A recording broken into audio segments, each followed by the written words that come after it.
Hey, welcome to the Topic of Culture podcast, episode 6. This podcast is where we interview different creatives, get insights on how they started their journey so you can apply it to your life. And go ahead, introduce yourself. I'm Simone. I'm a photographer in Dallas, Fort Worth. I've lived here for about 2-3 years now, and I'm doing pretty good here. And keep it about right here. Okay, so Yeah. get closer. Yeah. Okay. And how did you first get into photography? I started really young. My grandfather, he did photography, like film, all growing up. He did a lot of landscaping. Like we go out in the mountains, Yosemite, and everything. And I just travel with him, and he'd just be taking photos. And so he gave me one of his cameras, and I started from there. Oh, that's cool. So did you start out with film then? Yes, I started with a little bit of film. I remember they bought me my first Barbie Polaroid camera, and I'd just be taking pictures nonstop of just random things. And then I moved to Colorado, and I started my journey in middle school, high school. That's the simple stuff, like that phase where everyone's zooming in, getting those kind of pictures. That's what I did a bit. And then I took it seriously in 2020. I was in North Carolina at the time, and I pursued it, but I only did family photography. And it was fun for a bit, but I got kind of just bored with it. I love families, but it's always the same poses, same everything. I'm curious, in 2020, why was that the moment where you're like, okay, now it's time to take it seriously? Well, it's COVID. Everyone was shut down, and I was just like, I'm bored. Now's the time. Yeah, let's pursue it. And so I did that, and I did really well with the family stuff. But when I moved here in 2021 in Dallas, I was kind of just like, I want something new. I am a creative. I could do something more. And so that's where I met you guys from that Dallas meetup. Mm-hmm. And I just fell in love with models and just working with them. So now I am more creative in that aspect. So would you say models now are your preference, or? Yes, I do love weddings. Mm-hmm. I like destination weddings, elopements, smaller scale weddings. Okay. But bigger weddings, I'll do it if I have to, if I like the couple. But yeah, I love working with freelance and agency models all over Texas. So I'm curious, what's the coolest destination wedding you've been to? Or one where you're like, this is just beautiful, but also the photos came out crisp? I haven't been one lately, but I've been, in Colorado, we've been in mountains, stuff like that. I have family on my mom's side that is they were full on just wedding photographers. Mm-hmm. So if I need a second shooter, I would just go there and to shoot with them. But I recently got asked from a friend from high school. She's getting married in Norway next year. So I'm excited for that. So that's going to be fun. Yeah. Yeah. So I'm really excited. Hopefully it follows through. I saw, what was it? I saw a horror story recently about a wedding photographer where they just didn't understand how it's an investment for a memory you're taking for your life. It's this is a moment in your life, and sometimes people don't understand that. Mm-hmm. And it seems like they skimp out, and then they either find someone who was either just not the quality they wanted because they cheaped out, or they find someone who's scamming them completely. Because this one, I think they paid probably $1,000 or something, and then the person, that's still expensive. It looks like they just kind of took it with their phone, and it's they were just kind of looking off. Ooh. It looks like it wasn't even edited properly. So it's how do you, with a wedding like that, how do you vet or how do you search for the person that's going to be your photographer?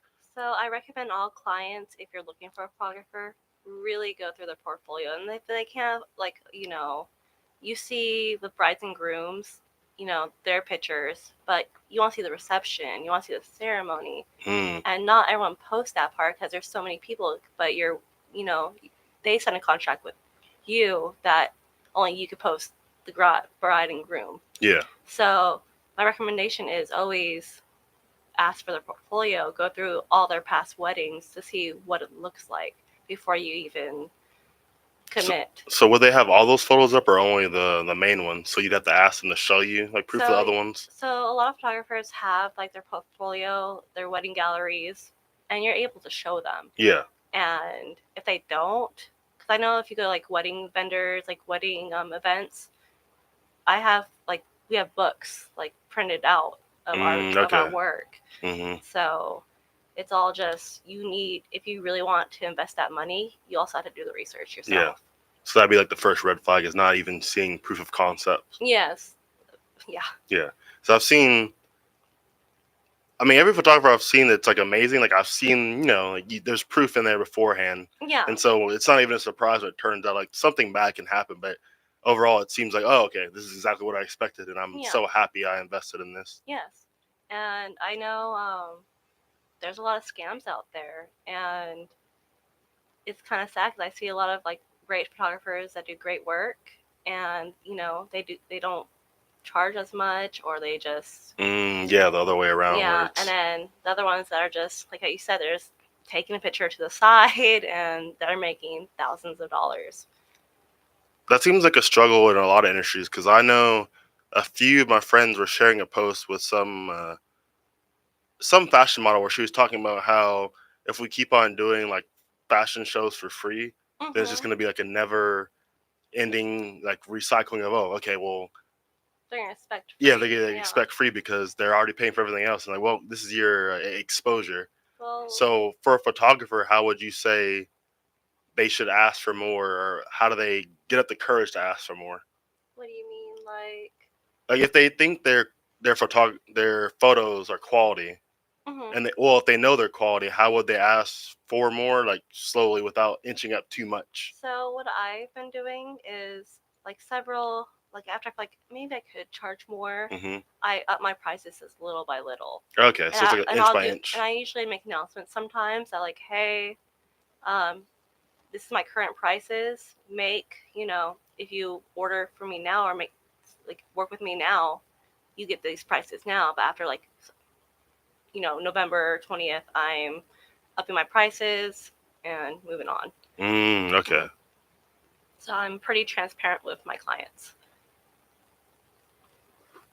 Was there a specific moment when your grandfather showed you like the Polaroid or the film where you're like, okay, this is what I want to do? I don't know. I think it's just the bonding with him. He was basically my father, so it's just the bonding with him, the traveling, and just enjoying being outside in nature, that I was just like, I want to capture these moments. And you've seen my work, and a lot of my stuff is outdoors. I like the editorial fashion, but you see a lot of that in studios. But I want to do that more, but outside. That makes sense. So it's you learned at a very young age the value of that. Where I feel, what was it? It's music, where I know that there's an emotional tie where you hear certain songs, you experience a moment, and then those songs mean so much more to you because you experienced it. Like, oh, you were on a camping trip, or you were on some wedding, and that song, it carries more weight. Yeah, a lot of my work too, a lot of the creative ones are inspired by music. So I have a picture of where I did a angel kind of thing. I was heavily inspired by the Prince of Egypt, that movie. Oh, cool. You know the song Deliver Us? I was very inspired by that, and that's where I got the inspo from it. So which photos was it? I haven't showed you. It's way down Instagram. Okay. But she's like an angel. She's bald a little bit, but it's beautiful. And I love that's cool. Yeah. So I feel, I don't know, there's an emotion when there's an emotional tie to something. It also helps you push through. Because I know there's certain things where I enjoyed it, but I just didn't have that, I guess, emotional weight. Yeah. So if someone thinks they haven't got that itch yet, but they feel like they love photography, but they're not sure yet, how would they keep on pushing? Just keep taking photos. Even if you can't take photos for months, if you have an inspiration, create a mood board. So in the future, you can do it. Maybe you'll find the right person, because I've had mood boards where I'm sitting on for years, and I just haven't found the right person for them. And then eventually they walk by, and I'm like, "You're it. You're the person." And it usually works out. And then sometimes I have mood boards where people like draw to it real fast, but then they never reach back out, and I'm like, I just keep waiting, and usually people will make it through when it's right. How do you go about like starting a mood board? Like what is like the vision when you're starting it? It's just like, oh, this is like the feeling I have, or this is the look I want. So again, it's music, Mm-hmm. depending. Like that Joji song "Glimpse of Us." Like I heard the piano version of it, Mm. and I don't know why, but it correlated me with like Pride and Prejudice, like like the 18th. I don't know if it's 18th century, but like the Victorian clothing, stuff like that. Oh yeah, I can like see the that. romantic stuff. Like I got kind of like inspo to like mix the like style and the songs together. And I usually start with like one piece of clothing, and then I can go from there. And I've worked with you before, and I'll just be like, hey, show me your closet, because I also get inspired by pieces of clothing. I like textures. I like weird stuff that is out of normal. With styling like that, how do you trust a person? Is it more like you know after establishing like that bond, like okay, like this person can dress suited to what I'm going for with my shoot, or is it just I'm trusting? I could so it's always we're texting each other, sending each other pictures and inspo. But I also like I said, like I'm talking to this one girl. I'm like, show me like clothes you never wear that you like, or you never wear, or it's funky looking. Yeah. And we can go from there.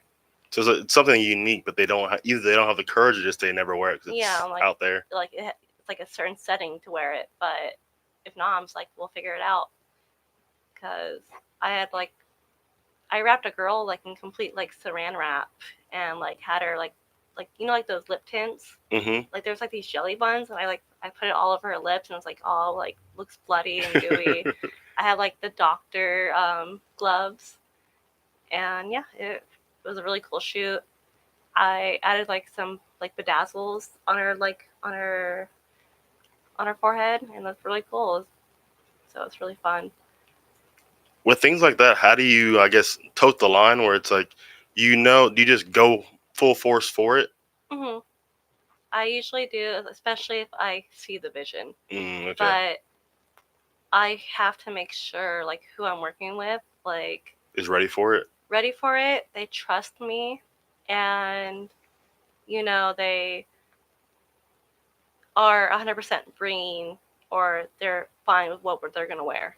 Okay. Because like I had a model that I worked with him before, and he's a beautiful man, and the stuff I kind of wanted him in was a little more feminine on that side, and he wasn't comfortable with it. Like I just wanted like him like hot pink pants, some like long gloves and stuff like that, and he was just not comfortable with them. Like I get it. Yeah. I'm like, I'll find somebody else eventually, but it is what it is. Sometimes you just have to let them say no, and that's fine, because models also have rights to how they want to present themselves.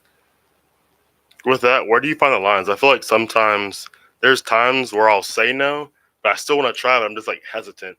So it's more like I need like an explanation of why we're doing it, or like the thought process.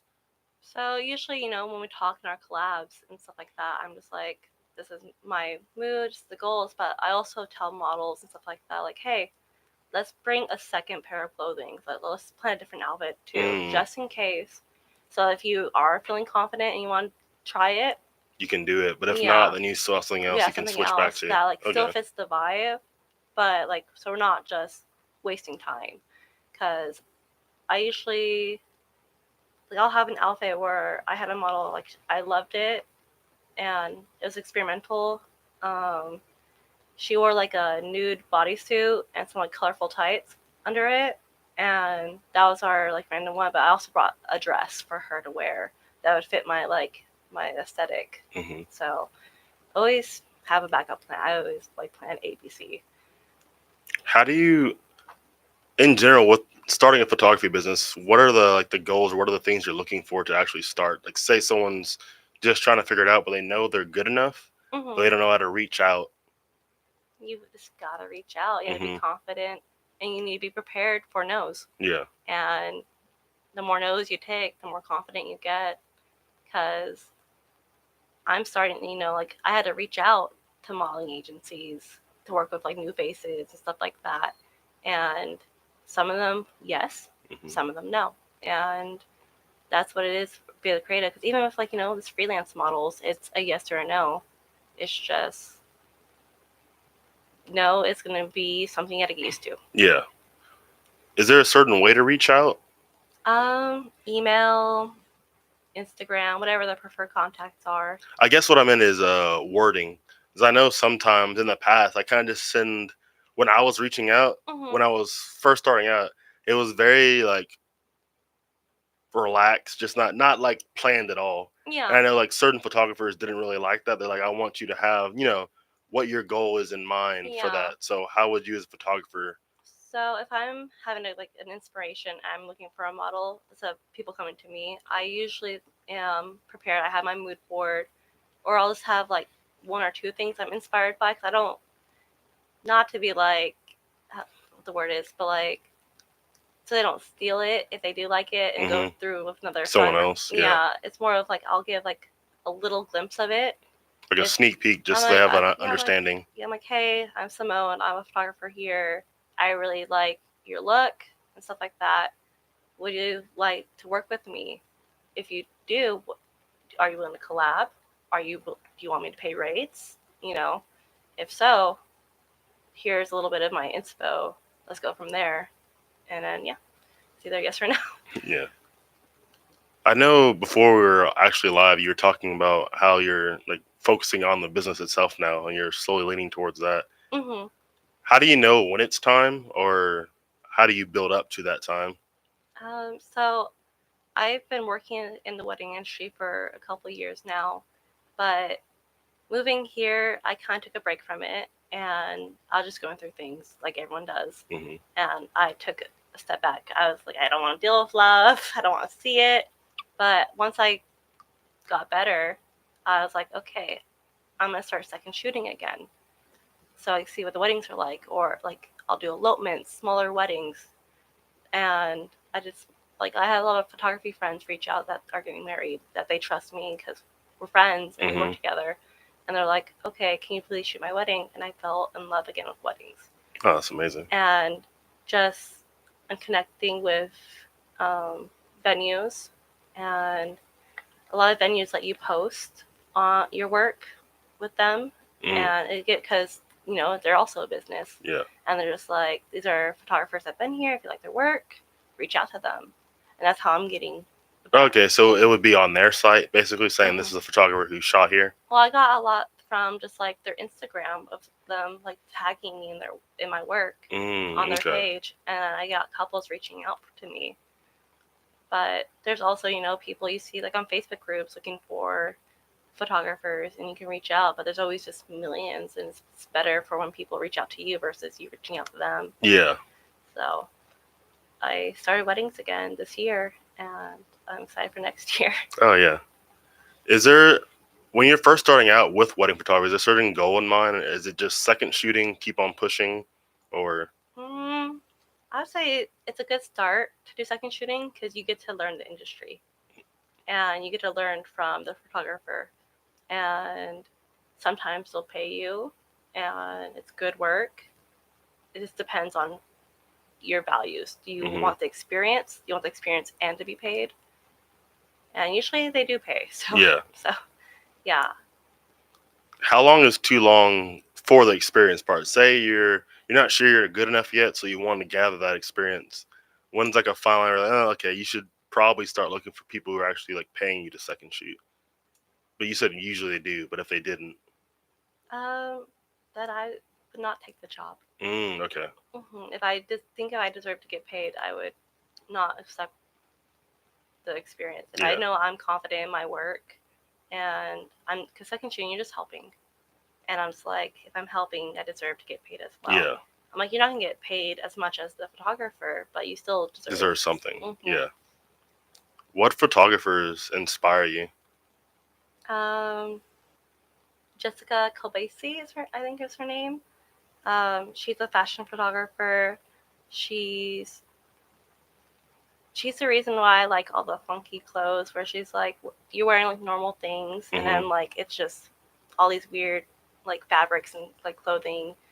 Is that closer to like alternative, or is it? No, she does high fashion. Okay, so it's. Yeah, she travels all over the world, and she works with models all over the world. She even shot PewDiePie's wedding. Oh, nice. Yeah, so yeah, I really like her work. She's funny. She's authentic herself, and her there's a lot of Jessicas in photography, and there's this one in Australia. I forgot her last name, but she's also an inspiration as well. She's the reason how I relearned photography. I got to learn because she posts a lot of videos on YouTube about like this is the camera I have. Like she tries out all these cameras. She teaches you about different lens, and I'm like, okay. She makes it short, simple. So it's straight to the point, but it helps you learn. Yeah, and it's fun, and she shows you like different angles, stuff like that. And both the Jessicas have taught me how to work with models just by watching their videos. What's, I guess, the most surprising thing you learned from them, or the thing you were kind of blown away by? Oh, I didn't realize that, but it helped you a lot when you're working with models. Just trusting the process. I've learned a big thing about new models, or just people that are not comfortable with you yet, is when you are posing them, is to have them sit first. Sitting, I don't know why, but when you take pictures of people sitting, they are the most relaxed and comfortable, and it's easier to pose them. And then we start moving on to more, as we get used to each other shooting, I'm like, hey, let's try something different.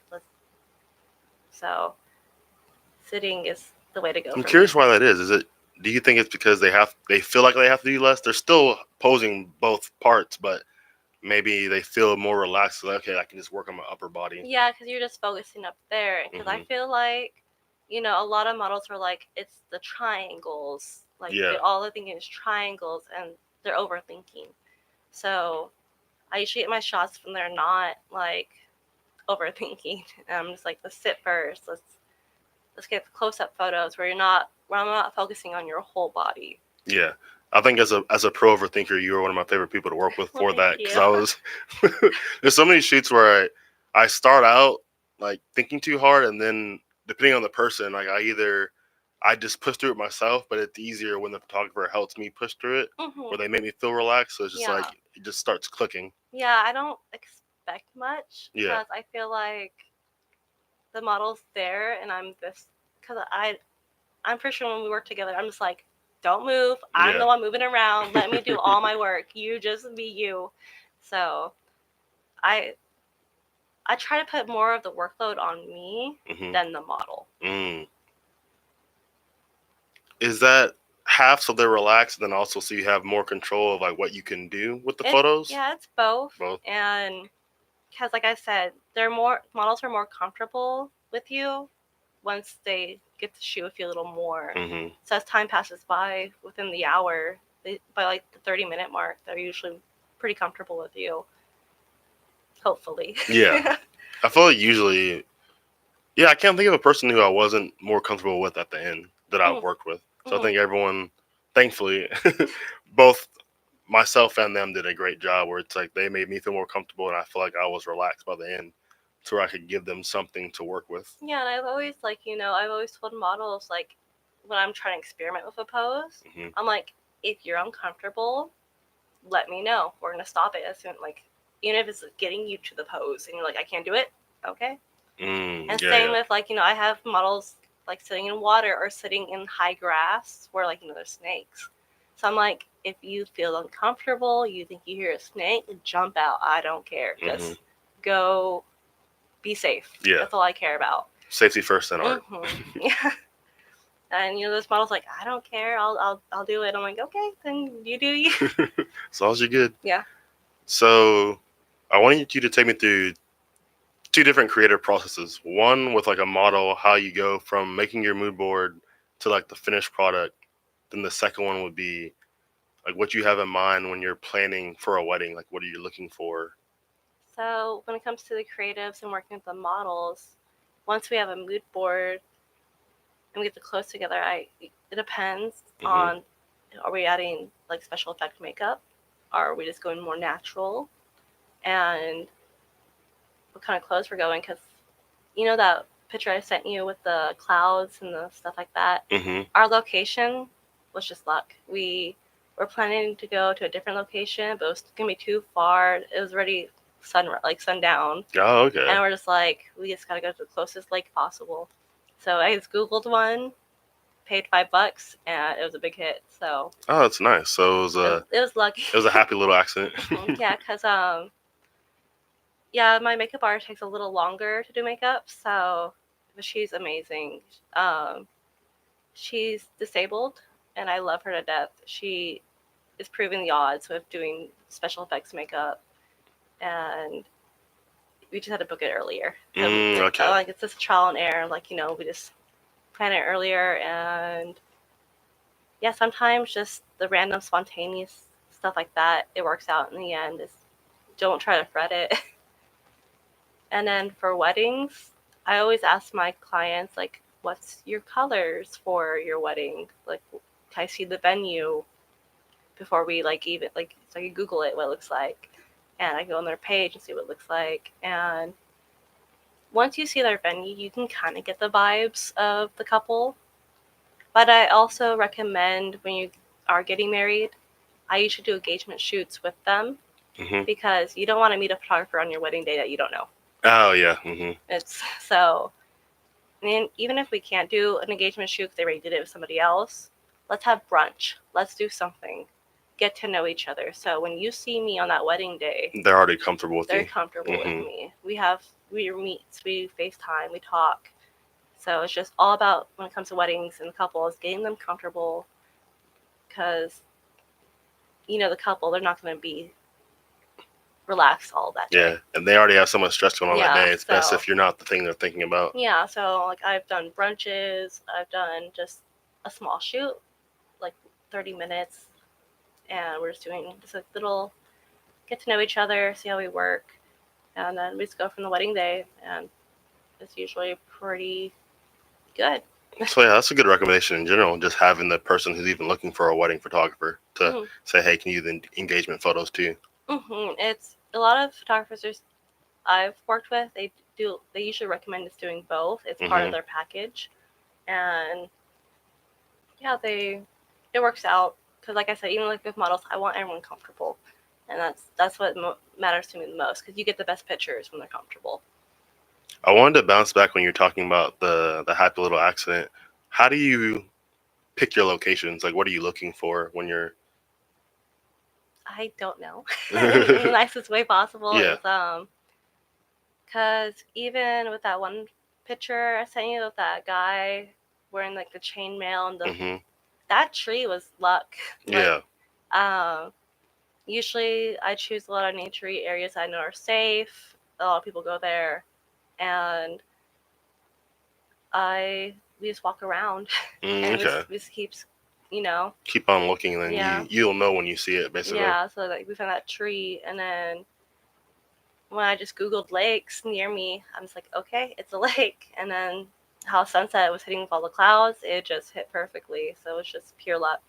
So with a lot of these locations, have you been there before, or is it most of them you're searching for like a general area, like a lakes? Little bit of both. A little bit of both. So okay. Like, I have my favorite areas I like to go often, and then I have like, oh, we're not making it in time, let's find something real quick. Okay, yeah. I also like finding, like, with the fashion stuff, where it's not the most pretty location. You can't make it high fashion, but we're at a gas station, let's go make it high fashion. Like, there's this really cool place I want to go shoot at, where at night, like, usually how gas stations have like that white LED, like, it's just, well, this one, it's yellow. Okay. And it looks moody, and I'm like, I don't want to go there. Ooh, yeah, that sounds cool. Yeah. That sounds fun. Yeah, so it's just like, when I'm driving around everywhere, I make mental locations, like, oh, that's a cool area, maybe I could check it out. eventually when like whatever I'm doing. Yeah. So it's like a mental pin. Like this is this is a cool like, spot. Yeah, like I would like to shoot here sometime or figure it out. Because like with my other work, so I'm a teacher. I drive in the morning and there's like fields everywhere, and I'm just like, this would be a cool morning shoot, like how the sunrise is hitting, and yeah, it's just making mental notes of cool locations, just trying out, and if they kick you out, they kick you out. What's your favorite spot you shot at nature-wise? I really like Clear Creek in Denton, Texas. It's just really pretty. A lot of grassland. There's water there too. A lot of foresty parts. Okay. Yeah, and then they have like, since it's a nature park, there's a lot of people that work there, and they have like containers, stuff like that, like this random stuff that you could use as as backdrops and stuff like that. So different props and stuff you can work with. Yeah, so there's like a lot of variety. So I'm not afraid to get them all. Like, hey, go stand by that trash can. I'll make it look cool, and yeah. So it's a lot of trial and error. With things like that, when it's, I don't know, I've noticed a lot of photographers they make magic, because there's certain things where it's like you wouldn't expect it to look good, like you mentioned the trash can, something like that. How do you make those things seem like they're a part of like what you planned, or how do you pull that into the photo? I think it's the clothing, the mood board, the model, because I think we have a lot of like, it's just like urban photography, like it's just buildings, but somehow they make it work and looks great. So it's just how you put it all together, honestly. So it's more of this fits the energy of what we're going for, like the style, so it works. Yeah, because even like, what's the word? Like sometimes there's different wild fashions, but they'll be like downtown, or a lot of my stuff you don't expect it to be in nature, but here I have it. So, it looks, you wouldn't expect it to. I don't know. It looks so majestic, basically. Yeah, like why are these people wearing all these gowns and stuff out here in the middle of nowhere? In a field. Like, but it looks beautiful. Like, what? Yeah, so I think it's just adding two opposites and making it work. It brings more to people's eyes. What's your editing process? I honestly just use Lightroom. And I just, I've made my own presets, and I just color correct, honestly. I don't mess with models' faces. I don't like severely Photoshop them at all. I just color correct. I trust my process of just snapping it at the right moment, that I just have to color correct. I know that there's a lot of different ways to do it. How do you, is it just trusting what you've learned so far to have that photo, I guess, almost where you want it before you're even doing your presets? Yeah, so I make sure in my camera I have the right exposures and everything, and like the white balance. So when I add it, like more of my mood, because I feel like presets is more moody than like it's a filter, it's pretty much. Yeah. But I just add it on, like I already have the photo at the correct exposure that I need it, where I don't have to like underexpose or overexpose it. And I have a lot of warmth in my photos, and that's what I really value the most. Going back to value, what are like some of the favorite spots you've taken photos of, and like why do those mean so much to you? It just reminds me of my grandfather. I just like being outdoors. Growing up, I always felt one being outside in nature. Like, I'm not a people person, so I was like that weird kid climbing trees, and like I felt I would take a leaf home, and I felt bad for taking a leaf from a tree, so I'd give like a little piece of my hair to the tree. This is a fair trade. Yeah, I'm like, here, remember me, because I'm gonna remember you, because I have a leaf. But I've always felt close, like this being out in nature. I feel that. My favorite times were when I used to visit my grandfather. He had a farm out in Alabama, so we'd go out there, just play with the dogs, run around, and I used to have, what is it? They had like these little, it's basically like an insect farm. Oh wow! And like but like it's like the portable one for kids. So I Uh-huh. have like little cicadas in there, Oh, and that's then cool. Were they like huge? yeah, Oh wow. they were big.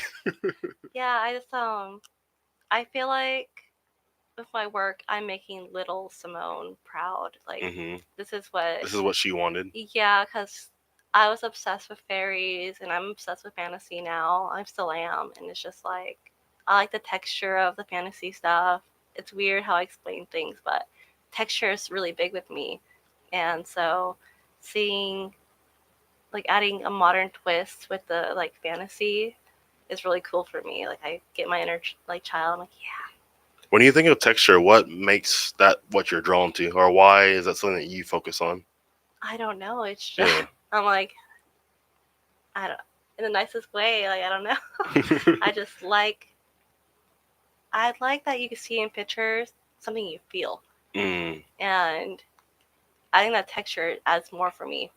If that makes sense. Is it almost? I guess it'd be a way of like adding depth, because it's like that. Yeah, You more see like that that. texture, and you're like, oh, like this looks. Well, it is real, but it Yeah, looks real it because you adds can. more to the photo because a lot of photos look flat, Yeah. and just having more texture adds more to it That makes sense. without the movement. Yeah, Like that's your way of like adding that three dimensional feel. yeah, Is that also? I guess that's why the fantasy wouldn't feel out of place too, hmm because like when you're out in the field, like since obviously we're in the real world yeah, with these fantasy elements, if you have that texture, it feels normal. 'Cause I see a lot of yeah. the photos you do with the fantasy where it just looks normal. It doesn't look like, oh, like this is some, no, I don't want to say that. it, it just looks real, basically. Thank That you. Yeah, fantasy, it's like, okay, this is like how it should be. when you see that guy in the chainmail, I'm like, I want you to feel like you could feel his chainmail by looking at Yeah. like how the sun's hitting it. Like you could imagine the texture of it, and just like his sweater that kind of looks like chainmail too. It's like I want you to imagine you could feel that. I wanted to use a negative example, but I thought of one that's not involving people. It's you know how there's that certain like AI, CGI, anything like that, where it's like, huh, like you Yeah, just have the what's the word for it? It's it's not real because you can just see that it's close, it's a but little it's not there. funky. Yeah, it's Yeah, funky, exactly. yeah, So that's what your texture is doing. yeah. It brings more to the picture that you're like there. What are other ways other than that people could make fantasy seem normal? Where it's like, oh, that is what it is. I don't know. I see a lot of photographers that are fantasy photographers, and they're hmm so good at it. Yeah. And I think it's just adding more elements to it of just because like a lot of people just take pictures flat or like I don't say flat's the right word, but they're just standing there and it's just to show off the clothes. Mm. You need to make the model make it feel like it's actually them, you know? Like they're not just modeling off their clothes, but they are that what they're doing. It's like this is a knight resting. These are Yeah. fairies playing. Like this Yeah. is whatever that thing is doing Yeah. their action. Yeah. So Mm. like a lot of models I work with, I'm like, you need to give fairy hands. And they're like, what's fairy hands? And I'm just like, you just need to tilt your hands a little more. You need to curve them a little more. Fairies are more slower, like they're fun and mischievous and Yeah. stuff like that. But It's like elegant and playful. yeah, I'm like, when we pose, like our hands are usually like straight, curved a little bit. But I'm like, with this, you had to have your hands a little more out and curved. Like, it's more. I need to go back and look because Yeah. that's something I wouldn't have like. Once you mention it, I'm like, hmm okay, I can see how that would add more rea- realism to it. Because But you want to like give that fantasy aspect hmm where they're not human. You don't want them to look human. So you're just adding more to them.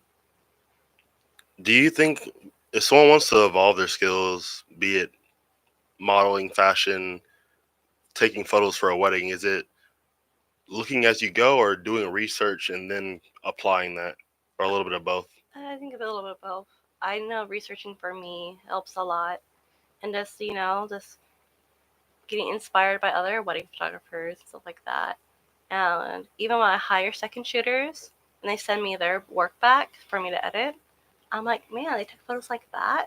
I should try that. Okay. So getting inspired and just, even the people you work with, like, get inspired by them, learn from them.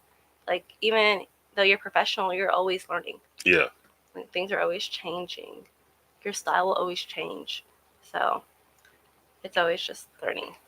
Yes, I think for me, my problem was I'd research a lot and then I wouldn't apply it. So it worked Mhm. better as like if I'm actually taking action or if I'm trying whatever skill I'm trying to develop, and then I go back, like, what was that thing I was trying to figure out? And then now that I'm actually looking for it, Mhm. it feels like, oh, okay, since I needed to know that thing, now I'm applying it. It's like, Yeah.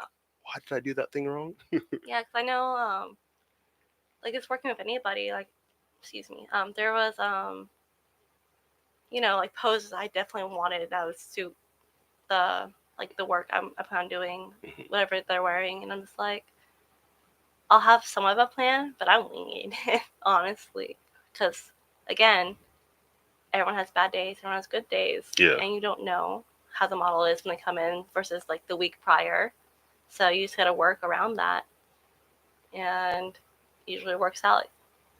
Just getting them comfortable, honestly. Like I said, that's like my big thing, comfortable. That's how I felt. What was it? It was my first fashion show audition, and I went, and I had practiced with the coach beforehand. So I got this. I know what I need to do. And then they mentioned if you don't do this one thing, then you're out. Yeah. Like you're cut already. And I didn't realize beforehand, but that was the only thing that women needed to do. So I didn't know that, and so I did my first walk perfectly. I know I killed it. Nice. And then I see the people like after me do this, like, what was that pose thing they did? But it was all girls because like I guess the other guys had gotten there later, so I didn't get to see any guys before me audition. Yeah. And so I was like, I failed. I did miserable. I don't know what was going on. And then it turns out that was something I didn't even need to worry about. And my second walk was way worse because I was like trying to force something I had no clue what was going on. You just winging it. Yeah. Yeah, I'm like, that's even with this photography. Even with weddings, like not everything goes as planned. Yeah. And you just have to adjust. You gotta be open to adjust. Like, I know humans hate change, but life is full of changes and you just gotta deal with it. True. And yeah, just like how you learned from your first, second walk. The more you have them, the more you're gonna have, get easier. The more you're comfortable with it, you're like, okay. And then I have the experience to be confident in this now. And the more you go up and like catwalking and stuff like that, it'll just be, if they want you to do a certain pose or something like that, you already have it. Like, okay, that's fine. And it's just, you get muscle memory. Yeah. So there's certain things where you do it so many times now you just know how to do it. It's like almost instinct by that point. So how does cat work? Like, I haven't, I'm not a model, so is it always like a certain way, or it's generally a similar way, but the girls do a T-stand, and so I didn't realize they were doing a stand at the end. And the guys, you just basically you do the poses similar to them, but in a masculine way. But then you just turn basically, and then you don't do some of the things that women do that's extra. And I didn't realize that. Yeah, because I saw, like, I forgot who this, her name's Janice. She used to be a supermodel on TikTok, and she talks about, like, she rates catwalks and stuff like that. Yeah. But I see that there's names for certain catwalks. Yeah. And, like, there's a male version of the same and the female version of it. So are you allowed to develop your own walk at certain shows, or it's like they're very strict? It depends on the show. The shows I did were the first few were pretty strict, and then the one I did after that was more loose. Like, we trust you. Because it was basically everyone that they picked kind of already knew what they were doing. There's a few people who need to be shown what to do. Yeah. But overall, everyone knew how to walk. So just do your walk. Okay. So the other one, they wanted like a very uniform. Yeah, it depends on the designer. Exactly. Sure. Yeah. Yeah, and the show. Yeah. Yeah. Because certain designers definitely want a different thing too. Yeah, I've seen like all those crazy cool catwalks where like they all have to do a certain way, or they're just like freestyling, and it's pretty cool to watch. What are some common mistakes that photographers make when they're like first starting second shooting or being the main shooter for a wedding? Try and take it all on your own. Well, in your second shooting, you need to establish with the photographer what you can and cannot do. Usually second shooters, they do a lot like the detail work, but sometimes the photographer might be like, hey, go over there and go do that, do the couple. It's like, I'm working on this, but like, it just depends on the photographer. Well, sometimes second shooters, they're not allowed to post the photos they took.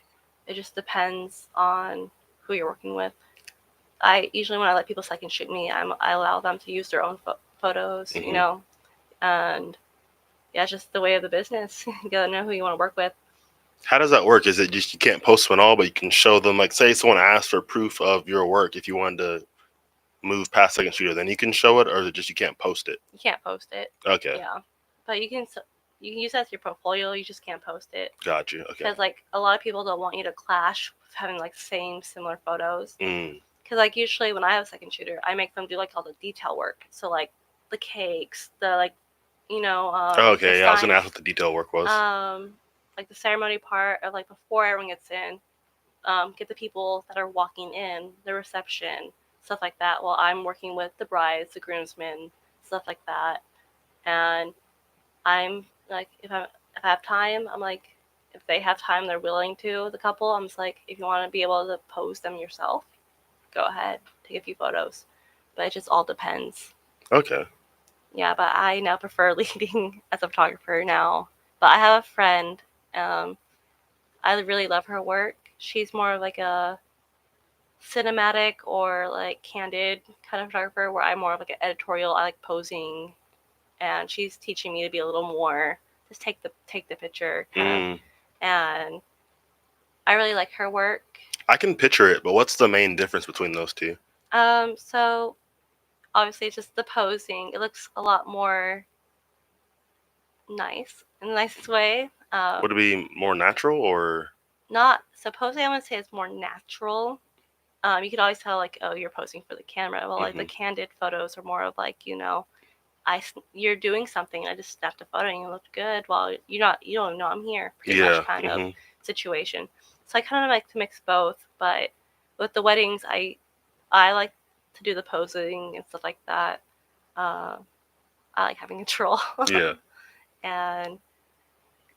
But I usually have prompts too, so just look a little more candid, where I'm just like, you know, pinch your butt, or stuff like that. You know, this funny stuff to get them to laugh. Do the fake, everyone look at each other, but like fake laugh, stuff like that.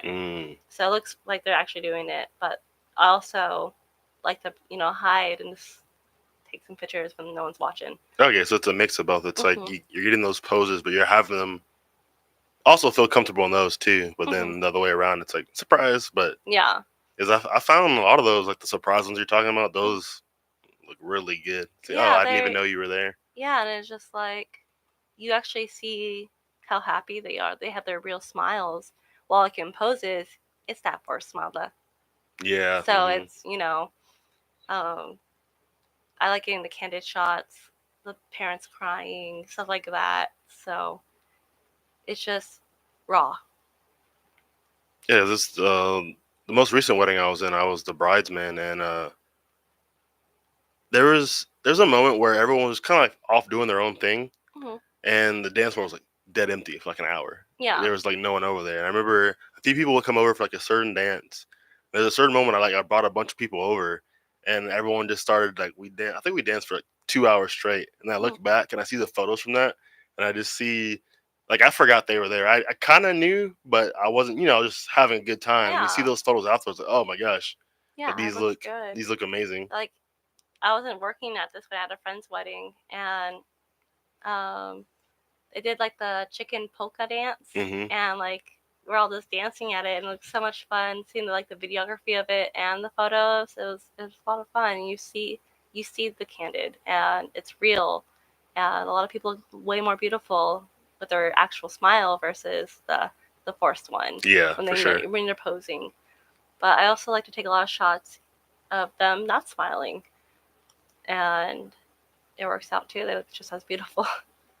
That's my biggest weakness. Okay, so as a person who feels like I can't do like my comfortable smile, how would you like tell models to, I guess, relax and do those poses like facial expressions? Are there anything you've done, like little tricks you did to trick them? Making them Prompts. laugh. You know, like if I'm with you, I'm joking with you. I'm making fun of myself while we're shooting together, which makes you smile. You're not expecting it, but I take that picture quick. Yeah. While you're smiling. So, but a lot of my work, I do get smiles, but a lot of my work doesn't really require smiles. Yeah. But when I do want it, it's quick. You don't even know because I'm making jokes. I'm trying to make you laugh. That's usually how my work is. Yeah, I was curious about that. 'Cause I know there's like only a few photos where I'm like, oh my gosh, like I love the smile they caught.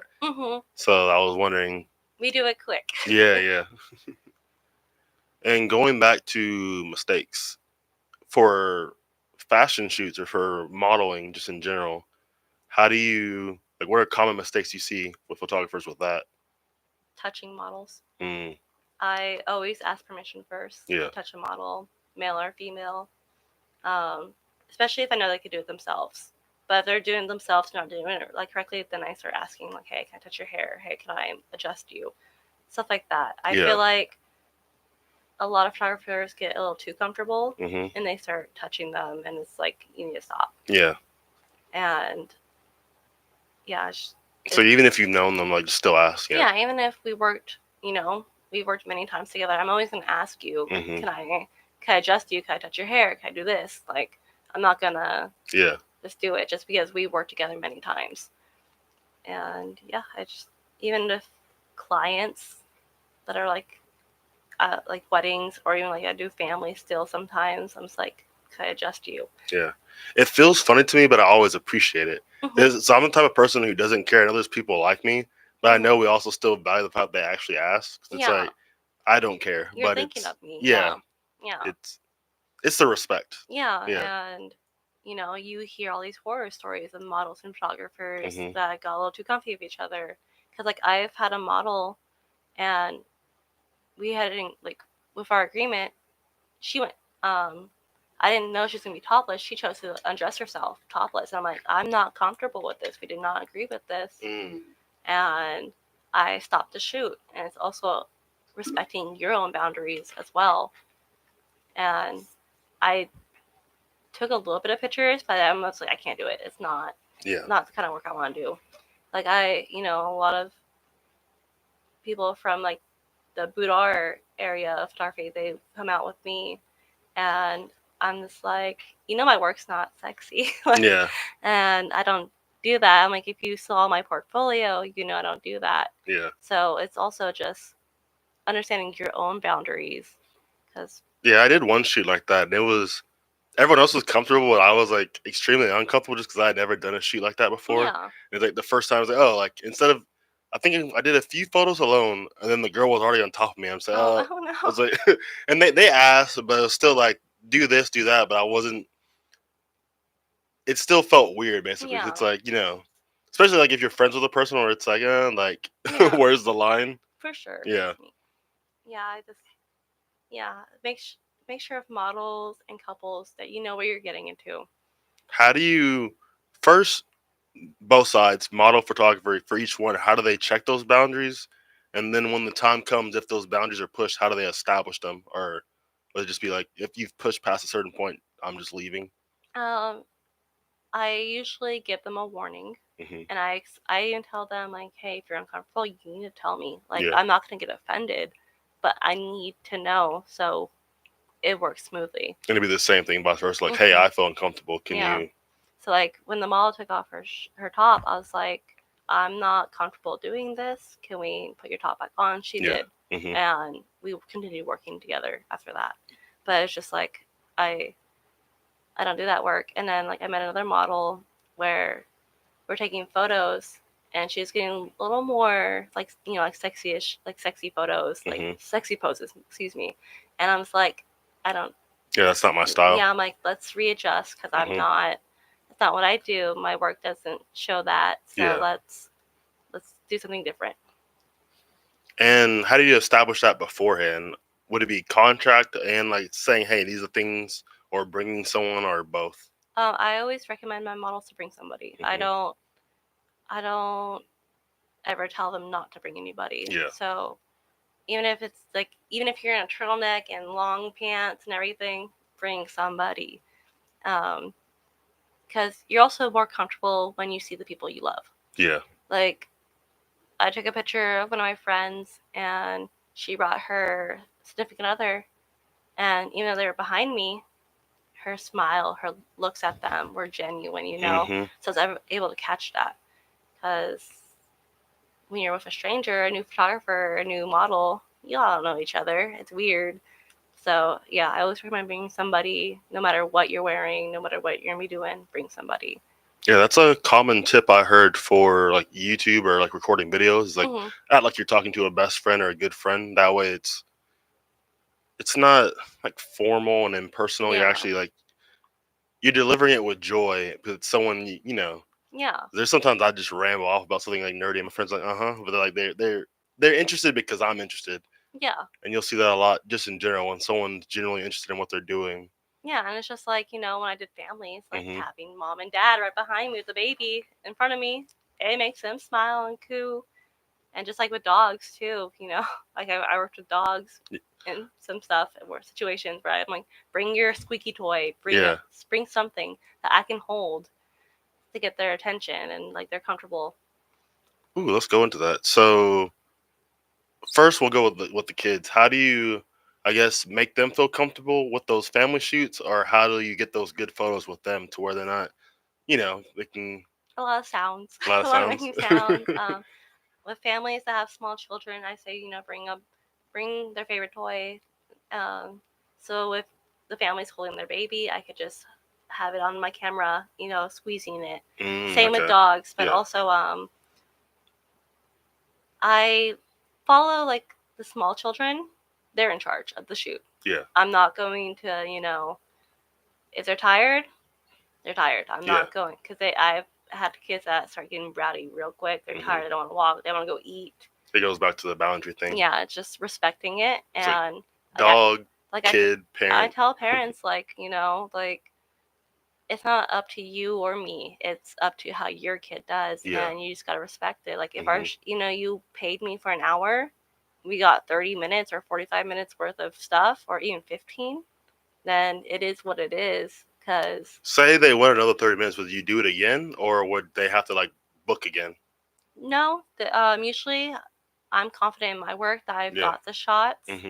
But if they feel like they didn't get the stuff they needed, I'm willing to negotiate and work. Okay.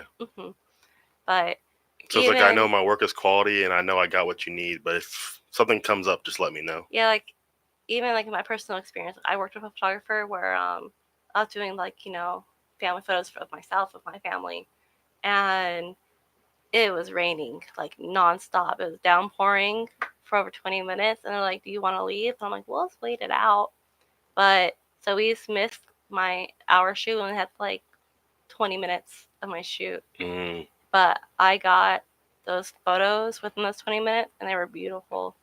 So like I trust the photographer I hired. I trust their work enough for me not to be worried. With trusting your work, how say someone's starting out, they've already been doing it for a while. How do you, as a photographer and also as the person who's shooting with them, how do you find that line of like trusting that work? Just keep on shooting with the confidence. Especially when you get to use, the more of your camera, the more you learn about it and how you like things. Because when I started shooting, I liked the sunsets and I liked the dreamy look of it.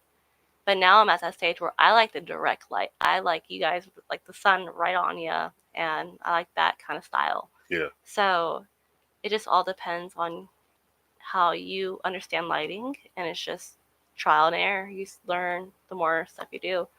And like even though like I get great content and great pictures, they'll be like within that evening after I'm driving back home, I'm like, man, I should have posed you like that. Like it's just like I'm like, oh, save that for next time. Yeah, you learn something new. Like, oh, this is a new idea. So it's just all just pinning in your brain.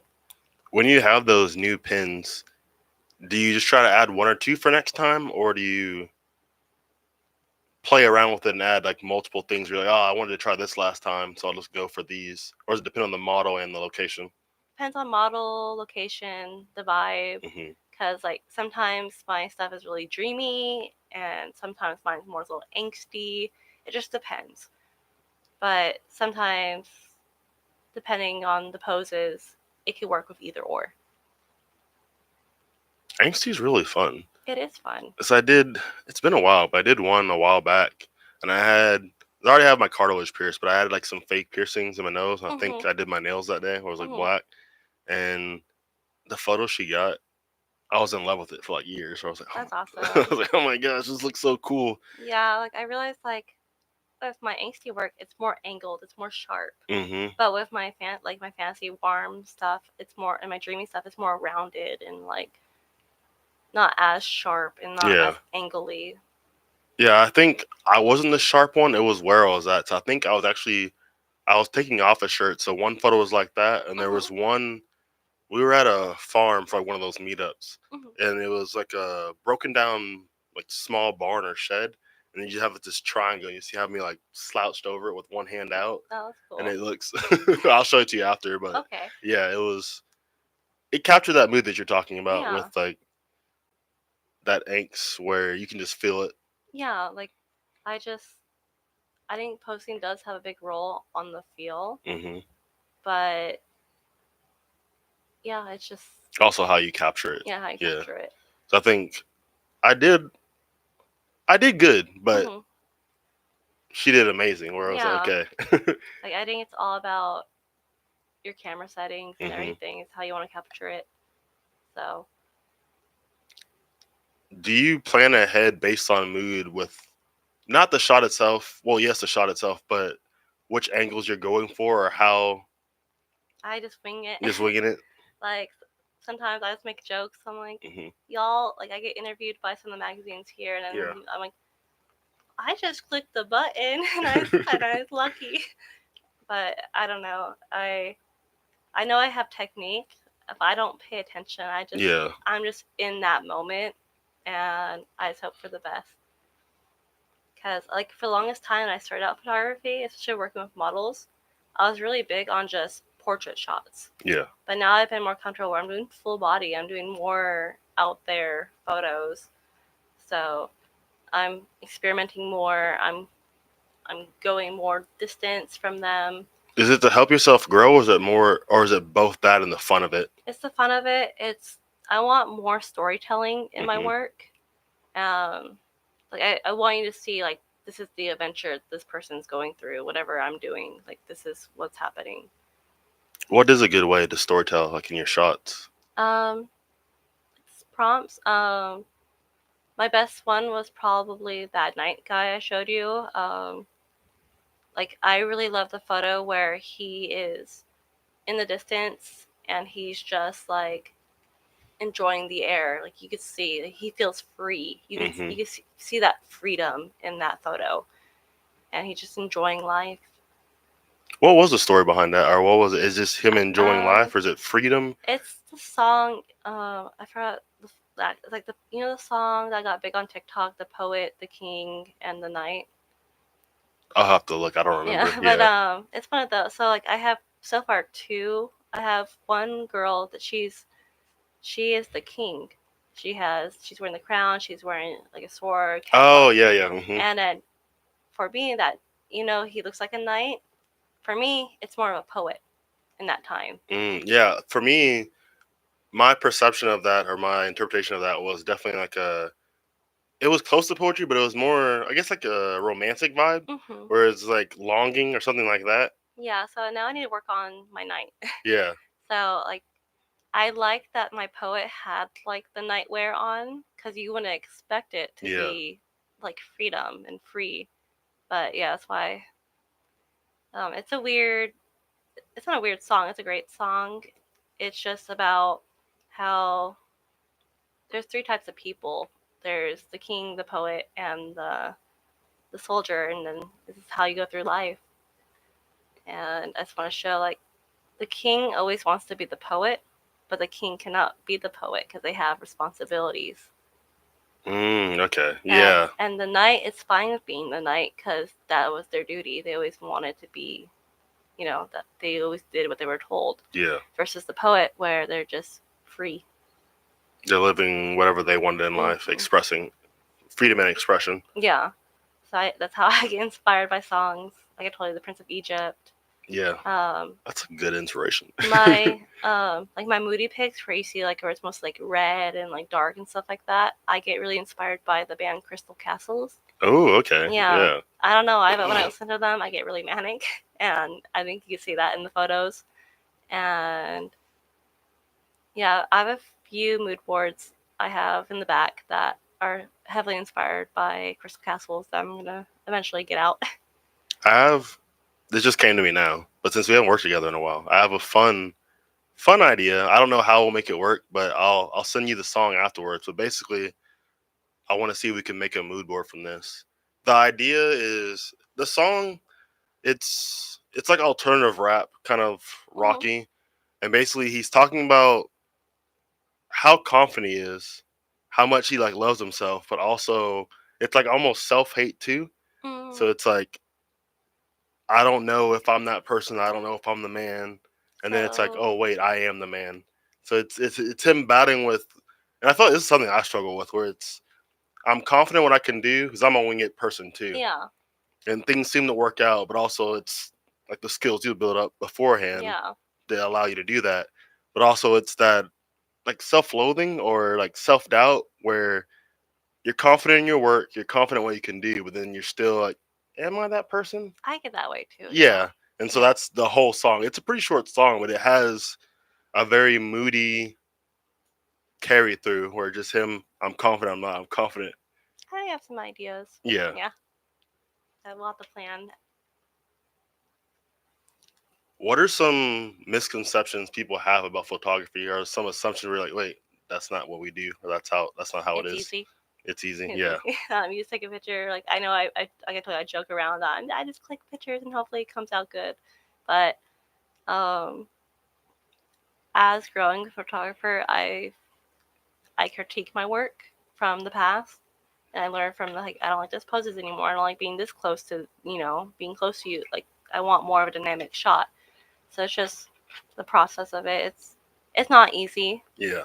and even if you're successful at it and you're making good money from it, it's not easy Still have because to put in work daily. you're not just a photographer, you're also the business owner. Hmm. You're also the customer service. You have a lot to do, and it's not easy. Yeah, I was definitely someone before like I started modeling who thought it was easy, and then Yeah, I saw all the work they put in, like how long it took. So I have some friends with videos. Like I started doing street interviews, yeah, and so I had one girl from the street interview. She's like, "So is it coming out like tomorrow?" The next day, I'm like, it's gonna take him like 2 weeks yeah. with video editing. It's like, no, it's not gonna be that. But I had that same misconception with photography where I assumed that things would be quicker, and Yeah, then I saw each person's process. I saw people asking questions from other photographers. Like, oh wow, there's so much that goes into this. yeah. I always like in my contract, especially with weddings, I tell them like, hey, it's probably gonna take me about a month to edit Yeah, because like I know it was like 4 to 10 hours of work I did at the wedding, but that's photos I need to go through. yeah, I also have stuff in life where yeah, yeah. just like how in normal work you get off, you have time off, Hmm. but they don't expect you to be working on your time off. It's the same thing. And you're It's a still shooting, it's a and like balance. you said, I you're have other living, working, shoots too. shooting. Yeah, so I have other shoots to do. I'm also working, so it's just like okay, we'll see.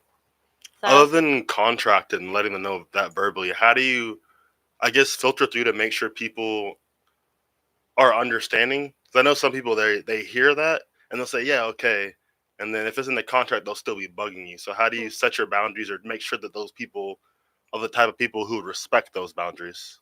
you just let them know. You get your customer service voice on and just let them know. It's in our in our agreement, and it's Hmm. going to take about 3 to 6 weeks Yeah. to return your stuff. But I'm sometimes nice if I really like the couple, if I really like the model, and I really fell in love with one certain photo, I'll edit it real quick and get Send them them sent. one or two just Yeah, to it's a small bone of yeah, like beauty or say, hey, this is yeah. one of the works I'm going to be showing you. Another tip for photographers I would give is never tell anybody, your clients, model weddings, how much photos you took. I had a friend that Oh, okay, I yeah, had a friend, that told me they did like a party, an event, and they took like over 2,000 photos, but they only delivered like 300. And I'm like, that's that's the mistake you just made. You should never. You should. Wait, sorry. How many photos was it originally? They told them. They said they took 2,000 photos during the event, Yeah. but they only gave 300. And now they're just like, I probably look better in these other like 1,900 photos. Yeah. And I'm like, never tell them how many photos you. I know it is, but usually you should have an agreement of how many photos you're going to deliver. Mm-hmm. And it just depends on what type of photographer. Because I'm the type of photographer where I edit everything, and then I give to you. What's a good standard for like amount of photos or a broad range? It depends on the photographer and how much editing they do. I feel like I do a lot of editing and I give a lot out, but I'm just so proud of my work that I want to give it to you guys, like as a gift. Like we just made something really special together, and I know there's photographers that are just like, we do a set amount, like say 20 for an hour. Yeah. And if I'm buy the full gallery, it's an extra 100 or stuff like that. Yeah. And yeah, I know people don't give out raw files. I don't give out raw files. Yeah. And that's what my friends are going through. I know why, but just to explain, like, why is that? It takes away your artistic integrity because people can edit it the way they want. Yeah. And if they tag you, then if it's bad, then that's your work. And I make sure, like, when I was doing that, I made sure my contract, you had to pay a lot of money to get my raw photos. Yeah. First off. But also, you cannot tag me. And you have, like, I still want any part of it. But other than that, I don't do that anymore. That was a learning curve I learned over the years to not do that. I learned that I did that once and I felt so bad afterwards, but she was so sweet. She told me and I took it down, but I had just started modeling and for some reason I thought I was a good editor. And I was like, I'll just do this. I had like some presets from like someone who was like a pretty big, what do you call it? It's like when self-portraits, like she was really big in that. And so I had her presets and I had been using them before I started working with photographers. Yeah. And I did that for one of those that, hey, like, I don't really like this. She asserted her boundaries, let me know. I was like, oh, I'm so sorry. Yeah. And I think I kept on apologizing for like a week. I felt so bad. But I even, I've worked with models like multiple times. Yeah. Sometimes they'll just add a filter to it. Mm-hmm. I just untag myself from the post. Like sometimes I won't even bother because I love them. Yeah. But I'm just not gonna associate. But would you let them know? Yeah, I usually let them know. But so I'm not like, if they like it, I'm not gonna associate it. Yeah. It's like I'm not mad about it. I'm just letting you know, hey, I don't want you to do that with my photos. And then like I've had clients where they of course they take my photos, but they over edit it and stuff like that. Mm-hmm. And I've asked them nicely, and it's fine. If I'm like, I won't work with you ever again. Yeah. Because you don't like, why are you hiring me if you know my work and you? Yeah. So that would be the boundaries. Like one, letting you know if you don't take it down, that's fine, but I'm not gonna carry forward. And it's okay to fire clients. Yeah. I know a lot of people in the creatives get very scared because they want money, but in the long run, you'll get your worth once you find the right clients. How do you have that trust in that? I feel like that's a scary line when you're starting out, or even like as long as you've been doing it, to say, hey, I'm cutting out this money because you're not respecting me. Well, if you're a creative, in my opinion, I feel like if you're just doing it for the money, you're not doing it for the right reason. Yeah. And like I said, I've denied even other wedding clients that wanted to work with me because it wasn't a good vibe. It wasn't. They're being too demanding of what I normally am. And okay. What other ways would you sense, I guess, that there's not a good vibe? Is it? They know my work and they're just more demanding, or there's people that are like, I don't like how I look, like, they don't like their size, they don't like how I'm like, well, you came to this, you came to my shoot the way you are, and I'm like, you can't help that. But like, even when I got my family photos done, I'm not confident in myself. So I'm like, I love her work, and that's why I hired her for it. Because I have that, the photos I took last year of myself, I didn't like them. Yeah. But now I'm looking back a year later, I'm like, I look so pretty. Oh my goodness. So it's more of like, I hire them for what they give off. Yeah, I had a shoot like that this past year where there was like, I just wasn't it wasn't her. I knew she did a great job, but I wasn't feeling like most of the photos. Mhm. So I just, kept it as an internal thought, but then picked the photos that were amazing out of all the amazing. So the ones where I Yeah. still somehow felt good in my head, even though I knew Yeah. they were all great. Yeah. So that's like it's just being human. Hmm. Like it is what it is. I'm like you might not like them, but maybe in a year or two you'll look down and there it is. But with like wedding and family photography, my goal in that is to have my picture on your wall. Mm. I want you to be proud of those photos and be happy with them for the rest of your life. I want to end on a positive note. We've been Yeah. positive, but what are like green flags you'd look for when you're looking for clients? Like flags, okay, this is someone I definitely want to work with. People that are very understanding, Hmm. people that are very adjustable. That's like they're willing to just work with you. Yeah. You can tell that they're excited about how they shoot with you. Because I've worked with people who are like, "Oh, I'm really excited to work with you. This mood board looks perfect," Hmm. and then when a few days later they're ghosting me, we're Mm. not. So I'm like, So okay, never mind. This isn't yeah. gonna Like work. I even worked with there's people that want wedding photographers, but they're looking for the price. Yeah. They don't care; they just want the Hmm. price, but they want the best. Yeah. So it's like you can't. So that you can tell they're already trying to skimp out. Yeah. Yeah. So it's just learning about them, getting like I said, talking to them, go to brunches, stuff like that, because you have to know who you're working with, especially if you're going to spend a lot of money. And what are the positive signs for models? Is it the same thing or is it? A lot of talking, Hmm. same, seeing how compliant they are when it comes to planning, because it's a team effort, and that's you could show like, you know, you don't have fun in group projects where you're doing all the work and the one person's not doing anything. So it's this everyone needs to work together. And officially, this is what we're gonna end with. Yeah. What are photos or just moments in general in your photography work that you're proud of or you're excited, present or in the future, or past, present, or future, that you're excited I about? I've like I've talked about like my pin Hmm. on my Instagram. Those 3 pins are always gonna be my favorite so far. Yeah. Um, I have some shoots coming up, and I have some weddings that I'm gonna be posting soon, and I'm really excited to show those because I'm adding a little more fantasy elements in my weddings. Ooh. Okay. So it's not like full on fantasy, but it's Yeah. like that dreamy fantasy look. So I'm really excited to show off my work soon. How do you add fantasy to your? I don't know. It's just like when you're out, like there's this wedding I went to, and they had like five oak trees in one, Hmm. and just like getting the distance of the photo, you'll see it when I post it, but like just getting that like warmth and like the stuff, like it's dreamy, it's like Yeah. so that's Okay, that's cool. yeah. All right. With that, just shout out your socials, and I'll tag them in the YouTube. Right now I just have Instagram. It is simone.bphotos. So yeah. All right, and with that, thank you guys. Take care. Live a life without regret.